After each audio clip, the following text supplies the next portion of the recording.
Ora bem, boa tarde. Em primeiro lugar, queria agradecer aos organizadores deste evento. Entretanto, ele já chegou, que eu vi lá em cima, penso eu, e ao Nuno, que está ali. E queria só acrescentar aquela estatística que falaram sobre a importância da oftalmologia.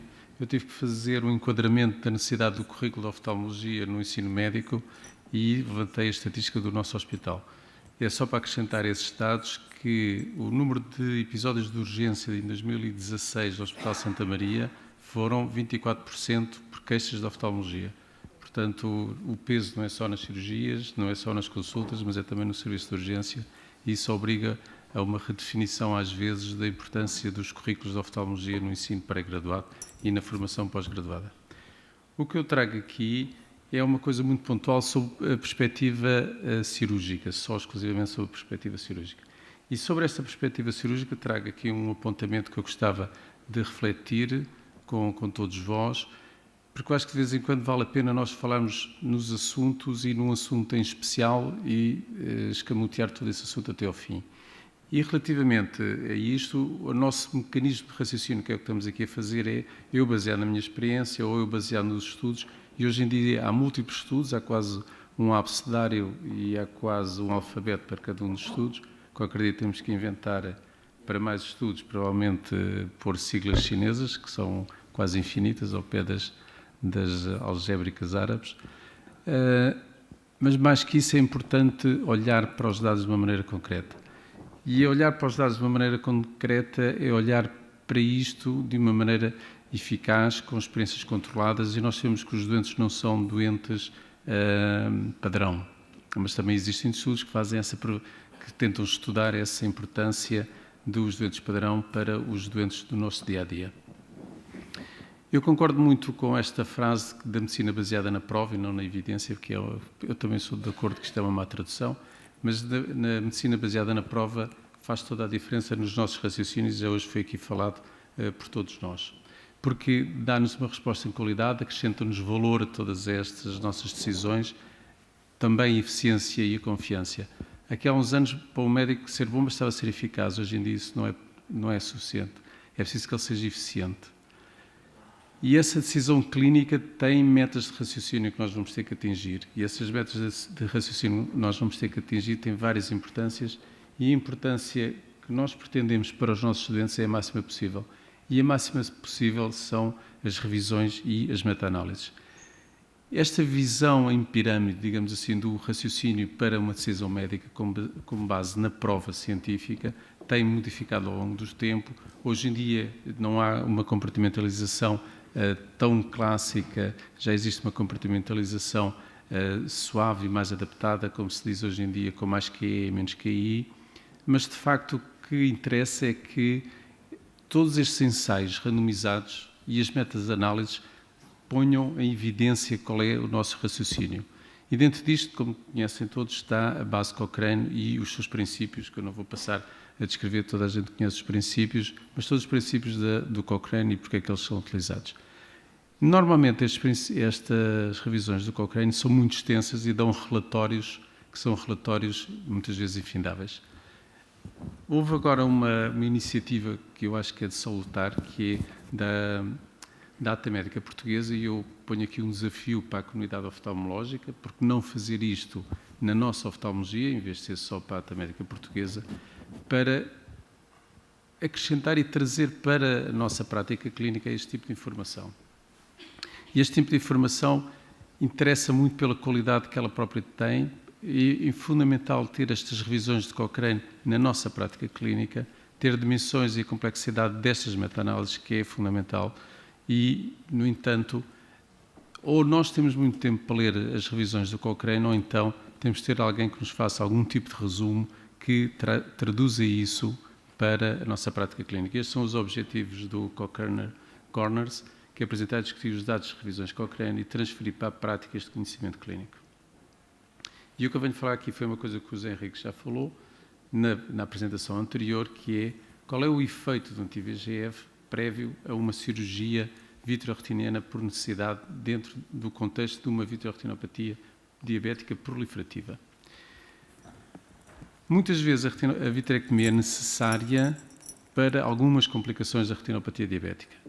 Eu não advogo, nem está provado, penso eu, que se possa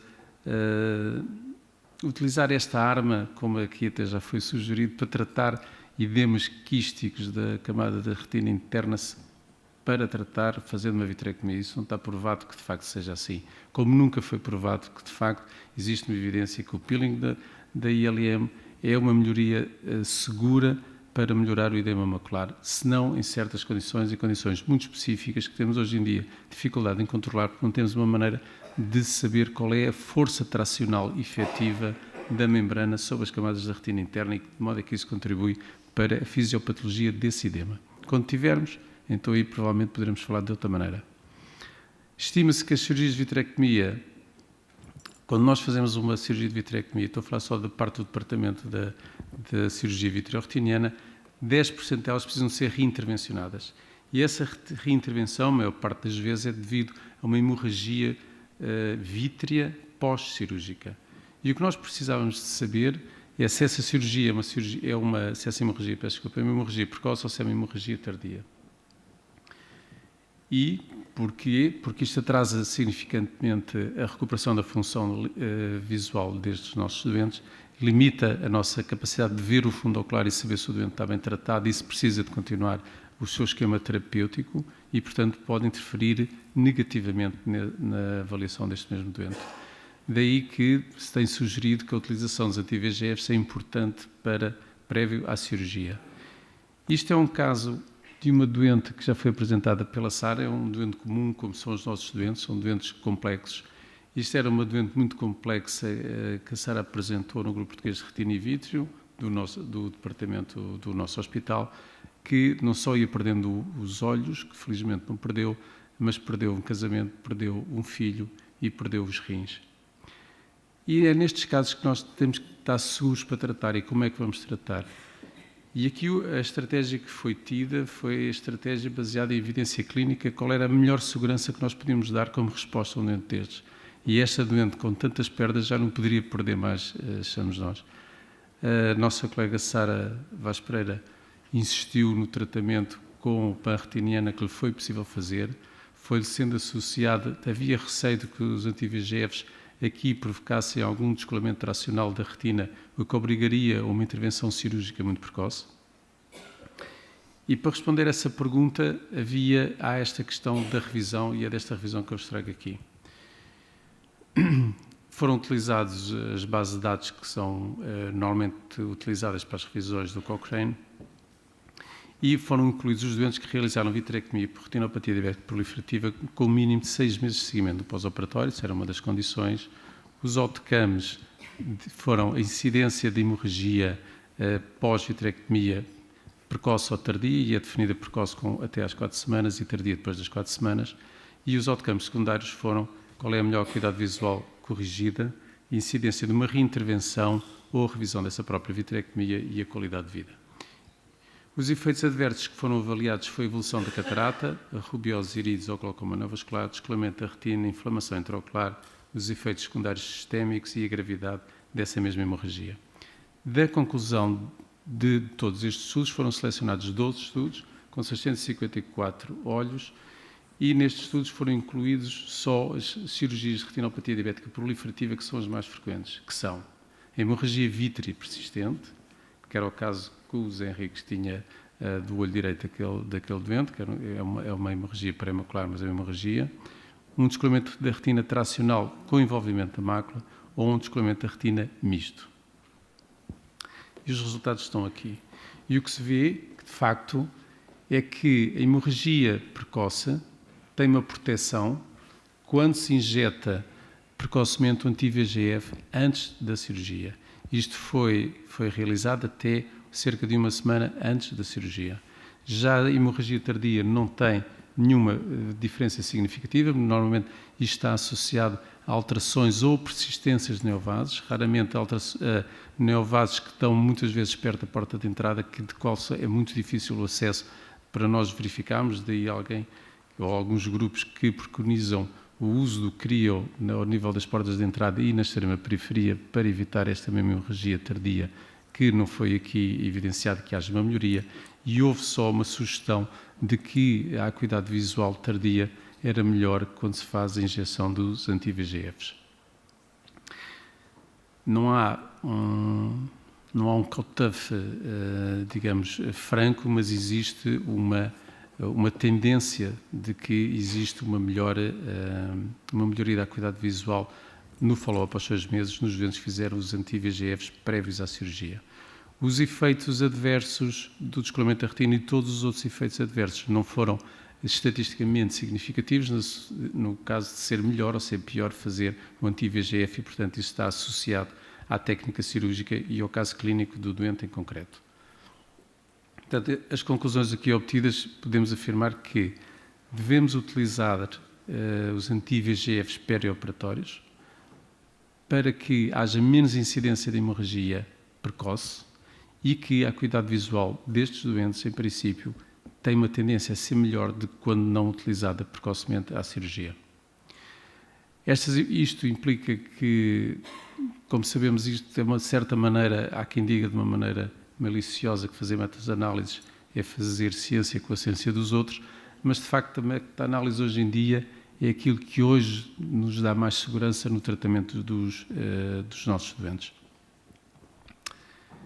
Isto era só para ilustrar o fim daquela doente que não perdeu os olhos, e deixar aqui o apontamento que nesta doente não foi feita a cirurgia do cristalino. Eu, enfim, defendo um pouquinho para lançar a polémica, sou um bocadinho aqui contra o José Henriques. Eu sou conservador da segmentação do olho, porque, no meu entender, está provado que a probabilidade da neovascularização de íris ou do ângulo nos doentes sem cristalino é superior aos doentes com cristalino na retinopatia diabética proliferativa submetidos à vitrectomia. Portanto, eu acho que nós temos que trabalhar em conjunto e desafio aqui, mais uma vez, a nossa capacidade de trabalhar em rede, que na retina se faz e se faz bem, que nós possamos utilizar cada vez mais o retina.pt, que devemos fazer as perguntas, tentar responder, criar conceitos clínicos válidos e fazer a difusão dessa prática clínica em toda a comunidade oftalmológica de Portugal. Obrigado.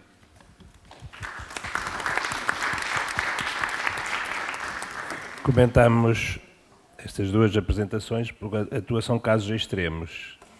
E portanto, comentávamos primeiro as apresentações. Eu penso que portanto, a audiência... Primeiro, quais são os casos? O José falou que há a vitrectomia precoce, melhorias técnicas, etc. E agora enviamos doentes mais precocemente para a vitrectomia, é isso? Eu acho que sim. Cada vez mais os equipamentos são melhores, temos a pequena incisão, o 25, 27.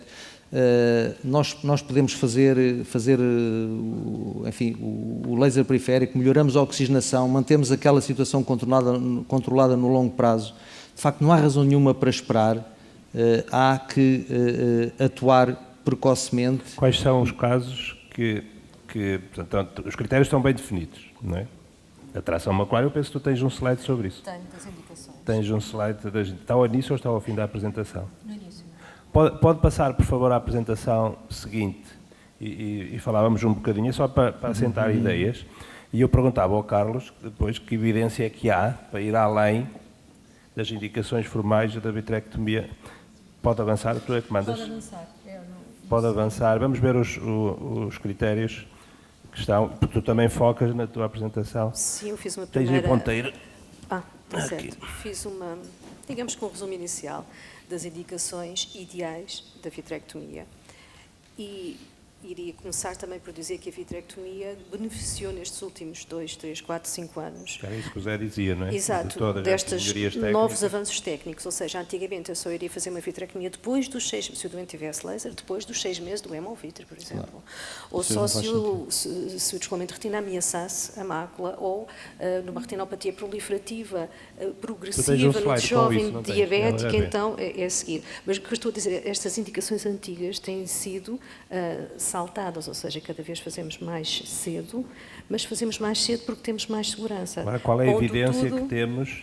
Qual é a evidência científica que temos para isso, além da impressão? Exato. Qual é a evidência que temos? Na realidade, nós fazíamos no hemovíteo persistente, e era mais que 6 meses, no descolamento tracional com demência à mácula, só nos jovens diabéticos que nós fazíamos mais cedo, nos tipo 1. Exatamente.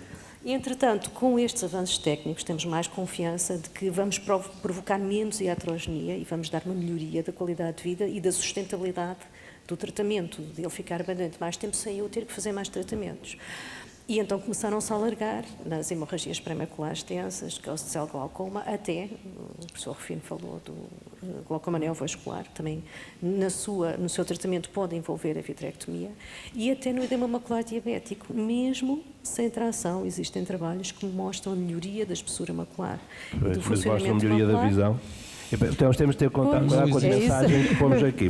Mas Melhorar a existe fotografia ou melhorar a visão? Mas o problema é este desespero E o a de longo tirar prazo? E o a longo prazo, alterações estruturais a longo prazo, alterações funcionais a longo prazo? Estou a falar só do edema macular. Exato.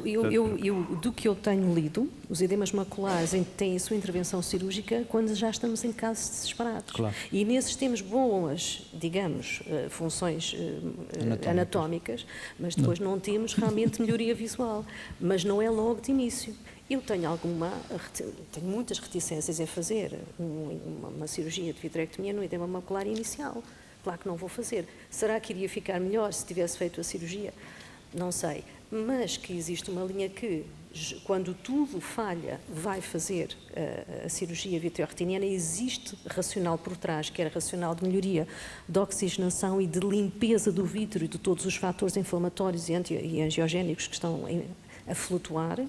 E, por outro lado, nós vamos mecanicamente chatear as células Müller e obrigá-las a contrair e a agarrar aquela retina. Se isso se traduz em melhoria anatómica, sim. Visual, os resultados visuais não são brilhantes. Sustentáveis, tudo isto é ongoing, ou seja, nós estamos a fazer história. Exatamente. E por isso ainda não temos hipótese de ter grandes Há aqui resultados. eu acho que nós não Mas o que eu estamos estava a dizer é que tudo completamente isto foi em alargado. Portanto, também identificar se há descolamento posterior do vítreo ou não. Também, não é? Sim, que nestes estudantes não existe, raramente Exato, existe. nunca existe, acho que existe. A gente quando vai lá tem a muito graves, eledeia já toda não, agarrada, sob a forma de mer, com a eledeia agarrada. Isto é uma Nós coisa... estamos Aliás, eu vou mostrar isso. Pronto, nós estamos a concordar aqui num aspecto, mas estamos a discordar no outro, mas não somos em lados opostos. As técnicas cirúrgicas e a segurança da realização de uma vitrectomia hoje em dia permite-nos abordar estes doentes de uma maneira com maior confiança, com menor risco para ele e com melhores resultados. Mas isso não implica que no edema macular diabético, não é, exista uma prova de que há uma melhoria da acuidade visual. Aliás, o último estudo publicado no Retina do mês passado diz isso, que melhora estruturalmente, mas não existe uma melhoria da acuidade visual. E muito disso tem a ver com as camadas de Drill e não com propriamente a função visual e não com a existência ou ausência da limitante interna. Não tem a ver com isso, Sim, seguramente. mas foram casos maus. Foram casos Agora, à nós partida. concordamos que, de facto, perante um doente com hemorragia pré-macular, com uma retinopatia diabética proliferativa, hoje em dia temos capacidade de fazer uma cirurgia com segurança e, portanto, mais precoce. Aí concordo inteiramente. Carlos, tu fazes uma remoção de toda, enfim, do vítreo da hemorragia, consegues fazer uma panretiniana periférica, tu consegues melhorar a oxigenação e tu consegues, sobretudo, manter um resultado no longo prazo.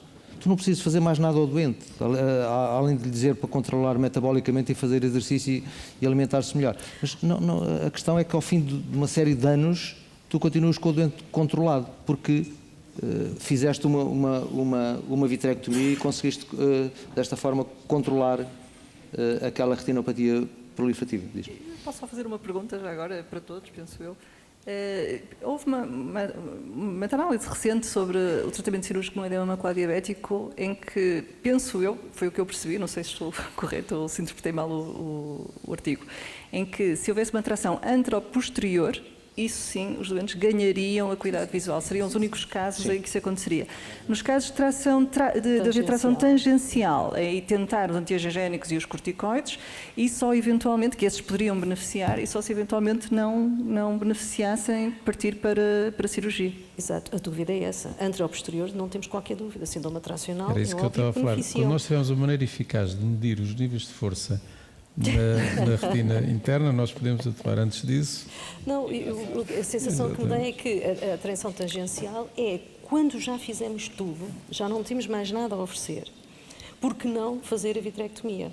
E é a maneira de desbravar caminho, ou seja, se aquilo até for eficaz, em vez de fazer 20 injeções de anti-VEGF sem efeito, fazemos 10 e a seguir a vitrectomia. Este será eventualmente o caminho. Agora, não há números que cheguem para haver uma meta-análise, como é óbvio. Pois, mas a equipa tempo. de retina e vítreo cirúrgica não pode ser o beco dos diabéticos vem da retina médica. Mas também é assim que a gente evolui, descobrindo novas indicações para velhos tratamentos. Em parte pode ser isto. E começa tudo sempre nos casos desesperados. Bem, o teu caso era de facto lastimoso. O que é que conseguias fazer a partir de... Talvez no fim. Também já não há nada. Lá está, são aqueles casos em que nós temos de aprender a parar e vigiar só o doente. Ele mantém a vigilância, aliás, ele está a fazer a injeção. Não sei, eu fazia-lhe uma vitrectomia. Eu confesso que pensei nisso, mas confesso que olhando para a retina externa, para a limitante e para... Não tive coragem. Se eu visse uma boa limitante externa e uma boa elipsoide, se calhar propunha-lhe. Agora, sem tração e com uma má retina externa, vai ficar bonito na fotografia, como estava a dizer o professor Tofino, mas não acredito que vai ganhar em nada. Mas aliás, até há o risco de induzir... Ele tinha um cisto tão grande, com uma parede tão fininha, o cisto de induzir ali um buraco, não é? Um buraco lamelar. Um comentário mais humorístico. Qualquer dia descobrimos que algum fluido é protetor, como na degenerescência macular, quer dizer, eu não sei se... Não, já vimos na coroideia aqueles cistos com... Não está descrito, mas quer dizer, este edema que nós não conseguimos tirar, se calhar, é estrutural, mas não o que está provado é que a visão não melhora na cirurgia do edema macular. Se tens um doente que está estável, como o caso da... Porquê é que vais operá-lo? Ele não vai melhorar, ele não melhorou durante 10 anos e bem. Concordamos. Está a ver porquê? Posso intervir? Não. Posso fazer? Sim. Há aqui várias questões. Estamos a falar do edema e do papel da vitrectomia no edema e as técnicas cirúrgicas são diversas e os resultados são muito difíceis de seguir. E não existe ainda uma demonstração de que as trações tangenciais permitam recuperar visão. O que é que eu faço na prática clínica? Quando tenho um pagote chinês, ou seja, quando tenho aquela tração anteroposterior, eu aí intervenho. Se tiver um espessamento da hioloideia, por vezes vemos o espessamento da hioloideia associado ao edema macular, aí também intervenho com vitrectomia. Ou então, quando tenho uma tração tangencial associada a uma ectopia da mácula, porque elas acontecem, porque por vezes temos um foco de fibrose justavascular e encontro uma tração, e aí é dos sítios onde eu acho que inclusivamente vale a pena, porque existe uma fibrogliose, tirar a limitante interna. E fico-me por aí, porque os resultados têm uma boa recuperação anatómica. Eu fiz ao longo de anos, andei a fazer a vitrectomia em doentes de edema macular e depois aquilo tinha um resultado imediato que era fantástico, mas depois a longo prazo nem melhoravam a visão, os edemas recuperavam e, portanto, limitei-me por estas... Obrigado ao João. Por estas situações. Uma boa sistematização. Há outra coisa ainda que foi falada aqui, que foi a propósito de tirar ou não o cristalino e dos doentes jovens. Os doentes jovens eu tenho mixed feelings, porquê? Porque normalmente têm uma isquémia periférica muito grande e nós, quando preservamos o cristalino, eu também tenho tendência a preservar o cristalino. Quando preservo o cristalino, eu não lhe faço uma vitrectomia até a periferia, nem lhe consigo ir lá, mesmo com sondas às vezes curvas, não consigo fazer um laser teste em uma periferia.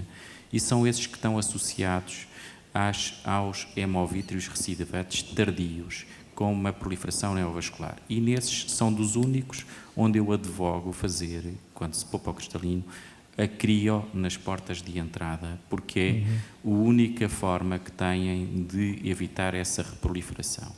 E são duas coisas diferentes. Uma coisa é o hemovítrio precoce e outra coisa é o hemovítrio tardio. O hemovítrio precoce, normalmente, quando fazemos anti-VEGF, conseguimos perfeitamente controlá-lo e ele deve-se a uma má endodiatrimia, uma má coagulação durante o tempo cirúrgico, ou não tirar os cotos todos. O tardio está normalmente associado a uma reproliferação e a uma reativação da doença que tem que ser levada em linha de consideração de maneira diferente, ou porque tem um mau controle metabólico, ou porque não teve o laser suficiente, ou porque existem estas zonas de proliferação que são terríveis nos doentes, que são sobretudo nos doentes jovens que tenham estas questões. Era só estas Obrigado, coisas. João. Obrigado pela sistematização.